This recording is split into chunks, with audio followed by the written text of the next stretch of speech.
Hello বন্ধুরা, তোমরা সবাই কেমন আছো? তো আর একটা চলে আসলাম নতুন ব্লগ নিয়ে। এটা অ্যাকচুয়ালি লেট দিতে একটু দেরি হলো। এটা হচ্ছে আমাদের কুম্ভ মেলা যে হয়েছিল জানুয়ারি মাসে ১৫০ বছর পরে, যেটা হয়েছিল প্রয়াগরাজে, সেই কুম্ভ মেলার একটা ছোট্ট মিনি ব্লগ। মিনি ব্লগ বলবো না, কারণ এটা আমার পুরো জার্নিটা ছিল। তা সেটা তোমাদের সঙ্গে শেয়ার করছি।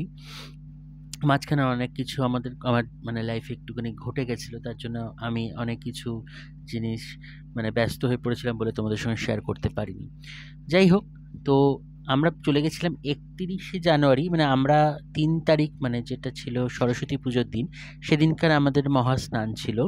কারণ যেহেতু ৫টা মহাস্নান ছিল, তার মধ্যে মৌনী অমাবস্যার পরেই ছিল হচ্ছে ৩রা ফেব্রুয়ারি, যেটা সরস্বতী পুজো। হুম। তো আমরা বেরিয়ে পড়েছিলাম ৩১শে জানুয়ারি, কারণ ২৯শে জানুয়ারি ছিল মৌনী অমাবস্যা। তোমরা সবাই জানো যে মৌনী অমাবস্যায় প্রয়াগরাজে একটা দুর্ঘটনা ঘটে গেছিলো এবং অনেক লোকের প্রাণহানি হয়েছিল। যাই হোক, তো আমরা সব কিছু ইনফরমেশন নিয়েই বেরিয়ে পড়েছিলাম মহাদেবের নাম করে। তো তারপরে আমরা ভোরবেলা ৪টের সময় বেরিয়ে পড়েছিলাম। আর আমাদের এবারে যে আমাদের সঙ্গী ছিল আমাদের রবিদা, আমি, মা, বাবা আর রবিদা, ৪ জন আমরা বেরিয়ে পড়েছিলাম। যাই হোক, তো আমরা খুব সুন্দরভাবেই যাচ্ছিলাম। আমরা মোটামুটি ৪টের সময় বেরিয়ে আমরা ৯টা, সাড়ে ৯টা, ১০টার মধ্যে আমরা অলমোস্ট ঝাড়খণ্ড ঢুকে গেছিলাম। কিন্তু তারপর থেকেই শুরু হয় আমাদের জ্যাম। মানে আমরা পুরো জ্যামে পড়ে পড়ে পড়ে রাত্রিবেলা তখন বাজে নিয়ার অ্যাবাউট ৮:৩০, ৯টা। তখন আমরা পৌঁছাই হচ্ছে গয়া। ঠিক আছে? তো গয়ার ওখানে আমরা হোটেল নিয়েছিলাম। তো আমরা মানে দেখো, যে লং জার্নিতে তোমরা যারা ড্রাইভ করে গেছো, তোমরা জানো যে একবারে এতটা লং জার্নি যদি রাস্তা ভালো থাকে করা যায়, কিন্তু এই জ্যামে বসে বসে না আরও টায়ার্ড হয়ে গেছিলো। তা আমরা বললাম ঠিক আছে, তাড়াহুড়ো নেই, আমরা যেহেতু অ্যাডভান্স যাচ্ছি ৩১ তারিখ, আমরা ১ তারিখে পৌঁছলে অসুবিধা নেই, কারণ ৩ তারিখে স্নান, দুদিন আগে পৌঁছে গেলে কোনো সমস্যা নেই। আর গাড়ি নিয়ে আমরা যেহেতু শুনছিলাম যে গাড়ি নাকি অনেক জ্যাম হচ্ছে, গাড়ি অনেক দূরে রাখতে হচ্ছে, অনেক পথ হাঁটতে হচ্ছে।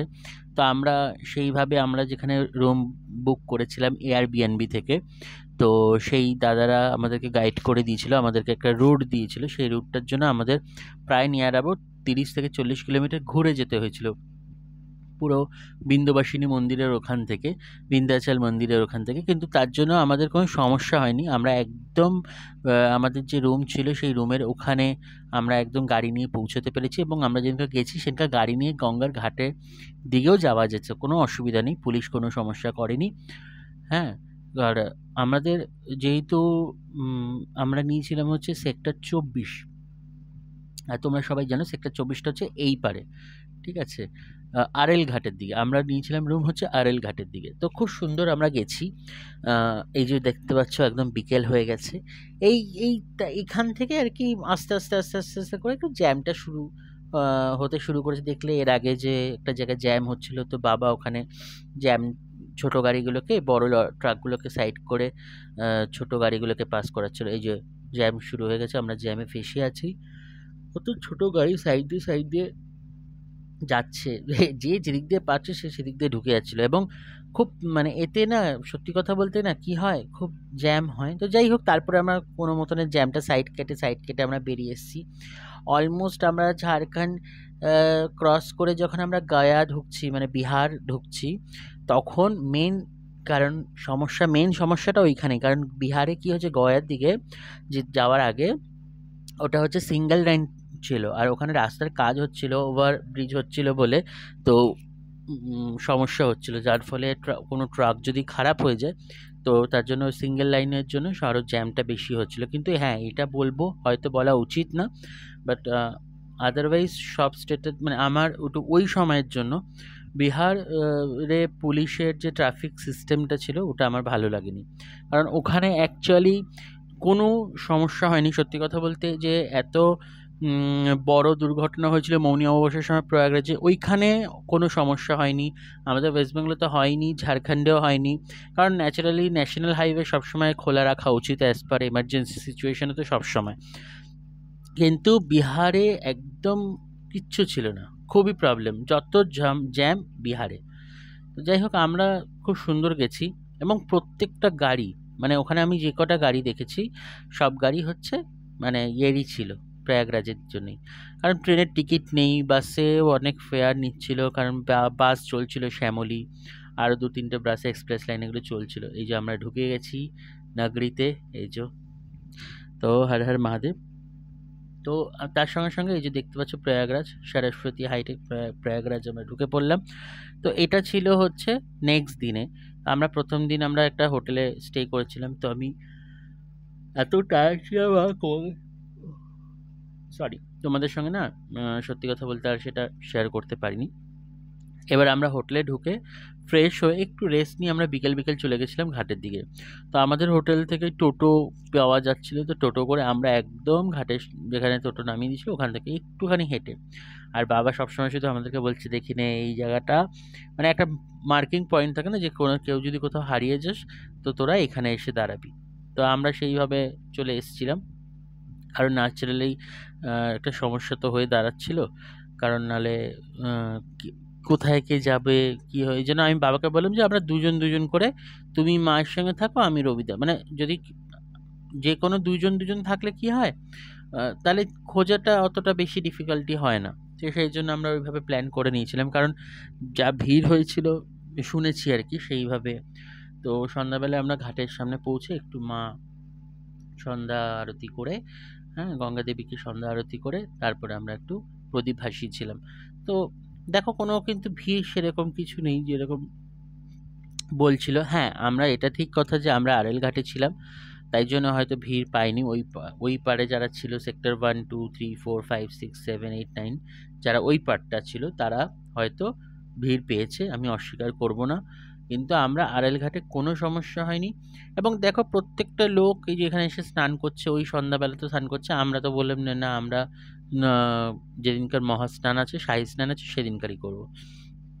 তাই জন্য আমরা আলাদা করে কোনো সেদিনকার স্নান করিনি, একটু গঙ্গার জল মাঠে ছিটিয়ে আমরা চলে এসেছিলাম। হ্যাঁ, একটু গঙ্গার জল নিয়েছিলাম সেদিনকার, কারণ আমরা ভাবলাম যে এরপরে যদি ভিড় বেড়ে যায় তো তার থেকে একটুখানি গঙ্গার জল আগে থেকে নিয়ে নিই। এবং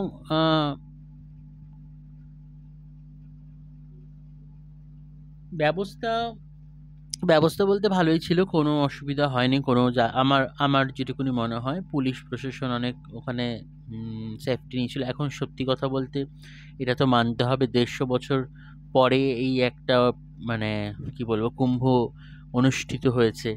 হুম, তো সেই অনুযায়ী হয়তো লোক, প্রচুর সংখ্যক মানুষ ওখানে সমাগম হয়েছে। তো পুলিশের হয়তো যেটা ওনারা যেই প্ল্যানটা হয়তো করেছিল প্রশাসনের, সেটা হয়তো করতে পারেনি। বাট হ্যাঁ, এটা ঠিক কথা যে মৌনী অমাবস্যাতে যে প্রবলেমটা ফেস করেছিল ওনারা, তো তারপরের যে কটা শাহী স্নান ছিল, তো ওনারা একদম সেফটি মেনটেন করেছে। সব কটা যে ওই পিপাপুল ব্রিজ বানিয়েছিল, সব পিপাপুল ব্রিজগুলো বন্ধ করে দিয়েছে। কারণ পিপাপুল ব্রিজগুলো দিয়ে মানে আমরা তো যেতে পারিনি ওই পারে। আমরা ভেবেছিলাম যে শাহী স্নানের আগের দিন আর কি, শাহী স্নানের আগের দিন আমরা ভেবেছিলাম যে ওই পারে যাই, ওই পারে গিয়ে একটুখানি দর্শন, সাধুদের দর্শন করে, নাগা সন্ন্যাসীদের দর্শন করে ওখানে যদি একটু স্নান করতে পারি। কিন্তু আমাদেরকে যেতেই দেয়নি, বলছে যে পুরো ব্রিজ ঘুরে যেতে হবে। তো আমরা বললাম দরকার নেই। তা আমরা ওখানে একটা ইয়ে করেছিল আর কি, একটা সাধু বাবাদের অনেকেরই ওখানে ইয়ে ছিল, সব তাঁবু ছিল। তো আমরা ওখানে যাই, তার আগে মহাদেবের মাথায় একটু জল ঢালি, হর হর মহাদেব। তো আমরা ওখানে যখন গেছি বা সাধু বাবা আমাদেরকে বোঝালো যে আপনি এই পারেই স্নান করুন আর ওই পারে স্নান করুন, জলটা তো একই, সবই তো সেই মানে মিলিত হয়েই আসছে, গঙ্গা হয়ে যাচ্ছে, যমুনা সরস্বতী নিচ থেকে বয়ে। হ্যাঁ, তো কোনো অসুবিধা নেই, আপনারা এই পারে স্নান করলে যেই ফল পাবেন ওই পারে স্নান করলেও সেই ফলটাই পাবেন। তো মানে আপনারা ওই পারে, এই যে পিপাপুল ব্রিজ, এই পিপাপুল ব্রিজে শুধু আসতে দিচ্ছে, যেতে দিচ্ছিল না। তা আমরা বললাম দরকার নেই, তো এইখানে এই পারেই স্নান করো, কোনো অসুবিধা নেই। আমরা তো এইভাবে সেইভাবে এই পারেই স্নান করেছি। এবং পুরো বোটে করে গিয়ে একদম মাঝখানে যেখানে সঙ্গম, সেই সঙ্গমে স্নান করেছি। খুব সুন্দর সঙ্গমে স্নান করতে পেরেছি আমরা। তারপরে ওখান থেকে আমরা আবার বেরিয়ে আসি। এই যে এটা হচ্ছে প্রথমে আমরা ঘাটে স্নান করি, ঠিক আছে। আমরা সেদিনকার 2 বার স্নান করেছি এবং পরের দিন আমরা আবার সকালবেলায় গিয়ে একটু জল ছিটিয়ে নিয়েছিলাম। যেদিনকার সাই স্নান ছিল সেদিনকার সকালবেলায় আমরা গিয়ে জাস্ট একটু জল ছিটিয়ে নিয়েছিলাম। কারণ সত্যি কথা বলতে দেখো, গঙ্গা স্নানের থেকে মানে সত্যি কথা বলতে জীবনটা হচ্ছে সবথেকে বড় জিনিস। হ্যাঁ, তোমরা অনেকেই বলবে হয়তো, তাহলে কি জীবনের মায়ার তোমরা মায়ের জন্য তোমরা স্নান করে না? স্নান করেছে অবশ্যই, গঙ্গা স্নানটা নিয়ে কথা, পরিষ্কার কথা। আজকে অনেকেই হয়তো বলবে, হ্যাঁ আমরা তো শাহী স্নানে স্নান করতে গেছি, তো শাহী স্নান করবো না? হ্যাঁ অবশ্যই, যারা করতে পেরেছে অবশ্যই তারা, আমি মনে করি বাবার অসীম কৃপা, তাই করতে পেরেছে। সত্যি কথা বলতে দেখো, আমি বয়স্ক বলবো না, বাট আমি মা বাবাকে নিয়ে গেছি, তাদেরকেও আমাকে দেখতে হবে, তাই জন্য আমি সেই রিস্কটা আমি নিইনি। আমি বলেছি আগেই স্নান করে নাও তোমরা, আগের দিন কোনো অসুবিধা নেই। স্নান করা নিয়ে কথা, হ্যাঁ একটা তিথি দেখে নিয়েছি, তিথিটা শুভ সময়, এবং আমরা পণ্ডিতজিও ছিল ওখানে, তাদেরকেও জিজ্ঞেস করলাম, তারাও বললো হ্যাঁ এখানে স্নান করুন, কোনো অসুবিধা নেই, এখন খুব ভালো সময়। এবং আমাদের সেই দিনকার পঞ্চমী লেগে গেছিলো, মানে যেটা আমাদের সরস্বতী পুজো যে পঞ্চমীটা লাগে, সেই পঞ্চমী লেগে গেছিলো। তারপরে আমরা একে একে সবাই স্নান করে দিয়েছি, আগে মা বাবা করেছে, তারপরে আমি করছি, সবাই একে একে আমরা স্নান করে নিয়েছি। স্নান করে আমরা তারপরে ওখান থেকে হাঁটতে হাঁটতে আমরা বোটের দিকে গেছিলাম, যদি সঙ্গমের মাঝখানে যাওয়া যায়। তো সঙ্গমে আমরা যথারীতি গেছি, সঙ্গমে গিয়ে আবার স্নান করেছি, কারণ সেখানে আর আলাদা করে ভিডিও করতে পারিনি। তার কারণ হচ্ছে সেই সিচুয়েশনটা ওখানে ছিল না, কারণ বোটটা এমনভাবে ওখানে রেখেছিল যে আমরা যাচ্ছি সঙ্গমের দিকে। কিন্তু যাওয়ার এবং আসার দুটো যে মুহূর্তটা খুব সুন্দর ছিল, চারিদিকে এত মানে পরিযায়ী পাখিরা এসছিল ওই সময়টা, কি সুন্দর, মানে ওটা বলার মতো না, খুব সুন্দর লাগছিল। এবং যারা মাঝি ছিল তারা বলছিল যে এই সময়টায় ওনারা আসে, এই পাখিগুলো আসে। এবং ওদেরকে যখন খাবার দিচ্ছিলাম, কত পাখি চারিদিক থেকে এসেছিল না, সেটা বলে বোঝাতে পারবো না। এই যে দেখো কত পাখি, এই যে সব খাবার জন্য সবাই আসছে, কারণ প্রত্যেকটা নৌকা থেকেই তাদেরকে খাবার দেওয়া হচ্ছে, তো তাই জন্য তারা সেই খাবারের জন্য চলে আসছে। এবং খুব ভালো লাগছে সেই জিনিসগুলো দেখতেও, খুব ভালো লাগছে। আর একটা একটা সুন্দর পরিবেশ সৃষ্টি হয়েছিল। এই যে আমি দেখো ওই পার্টটা যে দেখতে পাচ্ছ সবাই ভিডিওতে, ওই পার্টটাই হচ্ছে ওই 1 নম্বর সেক্টর 1 সেক্টর 2, যেখানে নাগা সন্ন্যাসীরা ছিলেন এবং যেখানে সব থেকে অধিক মানুষ মৌনী অবসর সময় যারা মানে দুর্ঘটনাটা হয়েছিল। তো আমি আলাদা করে আর মানে ওইখানে ওই পাশটায় যাইনি, ঠিক আছে। তো আমরা এখন যেখানের দিকে যাচ্ছি, এই যে ওই মানে এই যে আমি খাবার দিচ্ছি, দেখো এই খাবার দেওয়ার জন্য কত, ওই যে দেখেছি কত, ওই যে কত পাখিরা চলে আসছে, কত পাখিরা চলে আসছে, মানে একদম মানে এত সুন্দর লাগছিল, যেটা বলে বোঝাতেই পারবো না। যারা গেছে তারা অনুভব করেছে, সত্যি কথা বলতে আমার তো খুবই ভালো লেগেছে। এবং ভবিষ্যতে যদি আবার সুযোগ পাই, কেউ যদি বলে প্রয়াগরাজ যাওয়ার জন্য, আমি আবার যাব। আর সবাই জানো এটা ভালো মতো, আমার অনেক বন্ধুরা আছে এবং আমার অনেক রিলেটিভরা আছে, যারা সবাই জানে যে আমি ঘুরতে খুবই ভালোবাসি। এই যে এটা হচ্ছে ওই সঙ্গমস্থলে, স্নান করে আমরা মাঝখানে বসে আছি। তখন মা বাবা স্নান করছিল, যে পিছনে দেখতে পাচ্ছ, মানে জামা কাপড় ছাড়ার একটা জায়গা করেছিল, জাস্ট একটা টেম্পোরারি।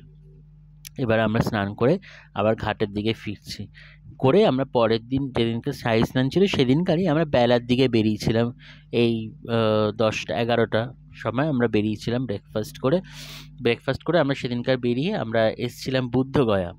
কিন্তু তারপরে বুদ্ধগয়া আসার পরে আমাদের সঙ্গে একটা মানে মানে দুর্ঘটনা বলবো না, মানে আমাদের সঙ্গে একটা খারাপ খবর আমাদের কাছে আসে, তো আমাদের সঙ্গে সঙ্গে আমাদের বুদ্ধগয়া থেকে চলে যেতে হয়েছিল। তা আমার ঠাকুমা সেদিনকার শেষ নিঃশ্বাস ত্যাগ করেছিলেন, তো মানে আপনার 3 তারিখ রাতে, তাই জন্য আমাদেরকে ওখান থেকে বেরিয়ে যেতে হয়েছিল। তা আমরা রাত্রিবেলা আবার বুদ্ধগয়া থেকে বেরিয়ে আমাদের উত্তরবঙ্গে, যেহেতু আমাদের দেশের বাড়ি, তো আমাদের সেখানে চলে যেতে হয়েছিল।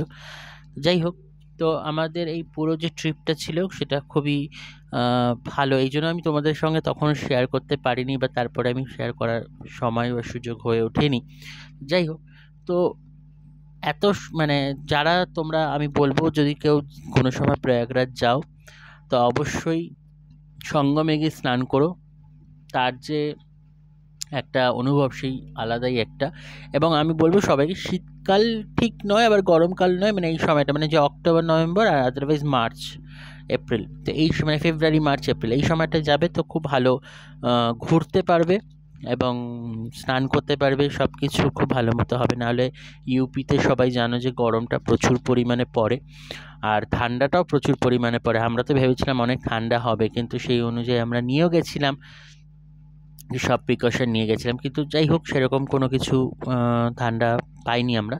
তো এই যে আমরা আস্তে আস্তে বুদ্ধগয়ার দিকে পৌঁছাচ্ছি, এটা জাস্ট শুরুর দিকে, বুদ্ধগয়ার একদম এন্ট্রিতে। আর বুদ্ধগয়া থেকে সত্যি কথা বলতে ভিতরে কিন্তু কোনো মোবাইল অ্যালাউ নাই, তাই আমি ভিডিও করতে পারিনি। তো এই এদের যে মানে এত সুন্দর সুন্দর সব তৈরি করে রেখেছে, হ্যাঁ, কালচারাল জিনিসটা ওদের একদম অন্যরকম। এই যে বুদ্ধগয়ার যে গেট, ঠিক আছে, আর্কিটেকচারগুলো এত সুন্দর, জাস্ট কিছু বলার নেই। এটা হচ্ছে বুদ্ধগয়ার যে এন্ট্রি, প্রত্যেকটা জায়গায় শহরে ঢুকতে গেলে তো একটা এন্ট্রি পয়েন্ট থাকে, যে এটা হচ্ছে এন্ট্রি পয়েন্ট, সঙ্গম দ্বার। তো তখন আবার একটা বুদ্ধ মহোৎসব চলছিল, খুব সুন্দর সময় গেছিলাম, কিন্তু সেই জিনিসটা যাই হোক আমাদের ভাগ্যে হয়তো ছিল না, তাই আমরা উপভোগ করতে পারিনি। কিন্তু হ্যাঁ, মন্দিরটা দর্শন করেছি, খুব সুন্দর, মনে একটা আলাদা অনুভূতি, শান্তি, যাকে বলে শান্তি। আরও কিছু জায়গা ছিল হয়তো, নালন্দা বিশ্ববিদ্যালয়ে আরও অনেক জায়গা, সেগুলো হয়তো দেখার সুযোগ হয়ে ওঠেনি। পরে ভবিষ্যতে যদি কোনো দিন যাই তোমাদের সঙ্গে শেয়ার করবো। আর তোমাদের যদি ভালো লাগে প্লিজ লাইক কমেন্ট শেয়ার করো। তো পাশে এইভাবেই তোমরা সবসময় যেরকম আমাকে ভালোবাসা দিয়ে এসছো, সেইভাবে ভালোবাসা দিও এবং সবসময় পাশে থেকো। আর সবাই ভালো থেকো, খুশি থেকো, আনন্দে থেকো। আর সবাই একবার করে কমেন্টে লিখে দেবে হর হর মহাদেব, হর হর মহাদেব। সবাইকে ভালো থেকো, tata, bye bye, Har Har.